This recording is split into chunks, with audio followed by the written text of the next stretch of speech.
بسم اللہ الرحمن الرحیم۔ نواز شریف کی موت اور پاکستان میں خانہ جنگی۔ محمد قاسم نے نواز شریف کی موت کے بارے میں یہ خواب 2018 کو دیکھا۔ اس میں محمد قاسم کیا دیکھتے ہیں کہ نواز شریف نااہل ہو چکا ہوتا ہے اور وہ جگہ جگہ جلسے کر رہا ہوتا ہے اور کہتا ہے کہ مجھے کیوں نکالا، میرے ساتھ ناانصافی ہو رہی ہے، ایسے ملک نہیں چلا کرتے۔ مریم نواز بھی اپنے والد کے ساتھ ہوتی ہے اور وہ کچھ ایسا ہی کہتی ہیں۔ کافی لوگ نواز شریف کی یہ باتیں سن کر ہنستے ہیں اور نواز شریف کے خلاف اپنا موقف بھی بیان کرتے ہیں، مگر نواز شریف پھر بھی نہیں رکتا۔ پھر نواز شریف محدود ہونا شروع ہو جاتا ہے، کافی لوگ اس کی پارٹی کو بھی چھوڑ کر چلے جاتے ہیں۔ نواز شریف کے لیے مزید مشکلات پیدا ہو جاتی ہیں۔ اس سب کی وجہ سے نواز شریف ذہنی دباؤ کا بھی شکار ہو جاتا ہے اور اسے کچھ سمجھ نہیں آتی کہ اس صورتحال سے کیسے نکلا جائے۔ نواز شریف کی طاقت مزید کمزور پڑ جاتی ہے۔ پھر وہ گھر میں ہی بیٹھ کر کہنا شروع ہو جاتا ہے کہ میرے ساتھ ناانصافی ہو رہی ہے، تم لوگ مجھے روک نہیں سکتے، میں گھر بیٹھ کر ہی اپنی یہ باتیں لوگوں تک پہنچاؤں گا۔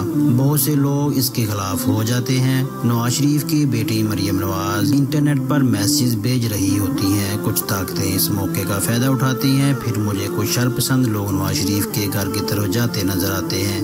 میں کہتا ہوں ضرور کوئی گڑبڑ ہے اور میں نواز شریف کے گھر کی طرف بھاگتا ہوں۔ جب میں اس کے گھر کی طرف جاتا ہوں تو وہ شرپسند لوگ ایک جگہ جمع ہو رہے ہوتے ہیں اور میں دوسری سائڈ سے اندر جاتا ہوں۔ وہاں پر ایک ہال ہوتا ہے جس سے دوسری جگہ کو راستے جاتے ہیں اور میں نواز شریف کے کمرے والا راستہ ڈھونڈ رہا ہوتا ہوں۔ پھر ایک جگہ سے مجھے آرمی کے کمانڈو آتے دکھائی دیتے ہیں۔ ایسا محسوس ہو رہا ہوتا ہے کہ آرمی بھی نواز شریف کو بچانا چاہ رہی ہے۔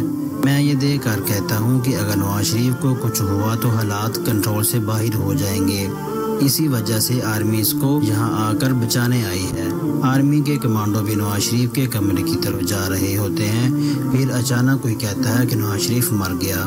یہ سن کر میں حیران ہو جاتا ہوں اور کہتا ہوں کہ شاید آرمی نے دیر کر دی آنے میں۔ میں چلتے چلتے ایک اور کمرے میں پہنچتا ہوں، وہاں مریم نواز رو رہی ہوتی ہیں اور کہتی ہیں کہ میرے ابو کو کسی نے مار دیا۔ میں یہ دیکھ کر کہتا ہوں یہ تو بہت برا ہوا۔ میں پھر وہاں سے باہر نکلتا ہوں۔ کچھ شرپسند لوگ وہاں آ چکے ہوتے ہیں، میں ان سے بچ کر نکل جاتا ہوں، مگر اسی دوران نواز شریف کے مرنے کی خبر پھیل چکی ہوتی ہے۔ پاکستان دشمن قوتیں اس صورتحال کا فائدہ اٹھا رہی ہوتی ہیں، یہاں تک کہ صورتحال آرمی کے کنٹرول سے بھی باہر ہو جاتی ہے۔ جب لوگ میرے خوابوں میں بیان کردہ ان واقعات کو رونما ہوتا دیکھتے ہیں تو وہ میرے خوابوں پہ بہت زیادہ یقین کرنے لگتے ہیں۔